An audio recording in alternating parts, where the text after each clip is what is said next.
What is it that really powers your life? I mean, from the second your alarm goes off to when you finally crash at night, everything you do runs on two fundamental things: the energy that keeps our lights on and the food that, well, fuels our bodies. They seem like totally different topics, but they are absolutely the twin engines of our world, and their stories are more connected than you might think. So let me ask you this. What does the light bulb over your head have in common with the lunch on your plate? It sounds like a trick question, doesn't it? One's all about grids and tech, the other is about farming and biology. But the link between them is huge, and to really get it, we need to dial back to one simple core idea. And that idea is the resource. So what is a resource, really? It's actually super simple. It's anything we take from the world around us that helps us out. Could be coal we dig up, could be the wheat we grow in a field. If we use it to our benefit, it's a resource. That's it. And that simple definition is the key to this whole story. Okay, but here's the thing. Not all resources are the same. On one hand, you've got renewable ones. Think of these like a bank account that magically tops itself up. Then you've got the non-renewables, and that's like a one-time withdrawal. Once that money's gone, it might take millions of years to get it back, if you ever do. This split brings us right to our first big topic, the massive energy dilemma that the whole world is facing. How do we keep the lights on, keep everything running? For most of modern history, the answer has been pretty simple: fossil fuels. We've built our entire civilization on coal, oil, and gas. But here's the problem, right? We're making that one-time withdrawal from an account that took nature millions and millions of years to build up. And when that account hits zero, it is truly at zero. So if that fossil fuel bank account is running low, where do we go? Well, we've got to look at that other kind of resource, the one that refills itself. It's all about learning how to harness the power that's just all around us all the time. So let's start with the big one, the ultimate powerhouse, solar. The sun is basically a giant nuclear reactor hanging in the sky, and it's the source of pretty much all energy on our planet. We are just scratching the surface of what it can do for us. And this is where the scale just becomes, well, kind of mind-blowing. Our planet is getting hit with 174,000 terawatts of solar energy constantly. To give you some perspective, more energy from the sun hits the Earth in a single hour than all of humanity uses in an entire year. It's an absolutely incredible amount of power just waiting to be tapped. Now, of course, it's not a perfect fix just yet. The pros are huge, right? Once a solar panel is up, it's super low maintenance, no moving parts, no pollution. But the trade-offs are real too. It costs a lot to get started, and you are obviously completely dependent on the weather. And you can really see countries leaning into this. Take India, for example.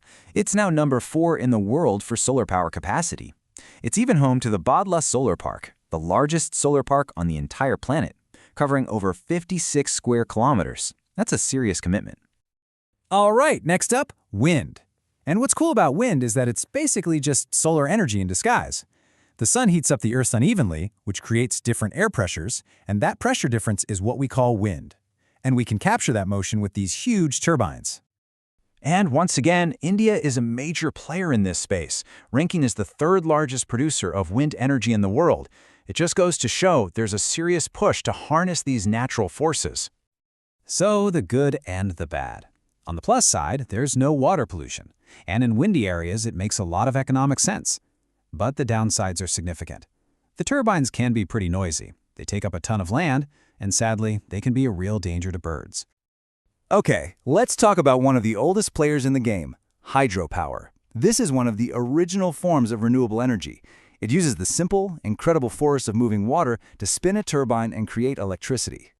And don't underestimate it, hydropower is responsible for a huge 16% of all electricity generated across the globe.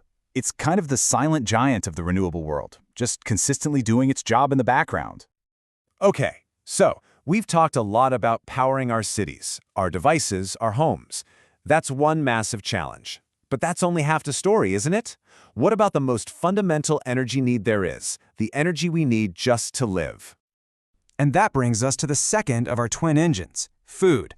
This is our most personal, our most essential renewable resource. It's what we get from all the plants and animals that we share the planet with. And on the world stage, India is an absolute agricultural titan. I mean, check this out. It's the #1 producer of milk and pulses in the world, and #2 for staples we all know, like rice, wheat, and sugarcane. It paints this incredible picture of abundance, right? But And this is a huge but. Behind that amazing picture lies a really deep and troubling paradox. Because growing a ton of food is one thing. Making sure that everyone actually gets to eat, that is a whole other challenge. This is the crisis of food security. And this single number says it all. Despite being that agricultural powerhouse we just talked about, India ranked 111th out of 125 countries on the 2023 Global Hunger Index.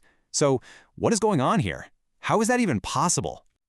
Well, it's complicated. It's a mix of things. A rapidly growing population, ongoing poverty, and then you have the brutal impacts of climate change, like more intense floods and droughts. But it's also about systems, things like not having enough goods storage and distribution networks that don't get the food where it needs to go before it spoils.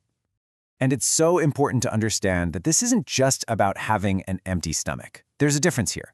Undernutrition, that's a problem of quantity, not getting enough calories to get through the day. But malnutrition, that's a problem of quality. It's a diet that's missing the essential vitamins and minerals you need to be healthy. You can actually have a full stomach, but still be severely malnourished. So when you pull it all together, for both energy and for food, we're really standing at a crossroads. There are two clear paths ahead. Path one is we just keep doing what we're doing, relying on those finite resources, accepting these broken systems. Path two is making a conscious choice to do things differently, to innovate and build systems that can actually power and feed our future sustainably. At the end of the day, these twin engines, energy and food, they don't just run alongside each other. They're completely tangled up. They define everything about our present and will absolutely shape our future. So the real question we have to ask ourselves isn't just, are we making the right choice for our energy or are we making the right choice for our food? It's, how will the choices we make in one area inevitably and profoundly impact the other?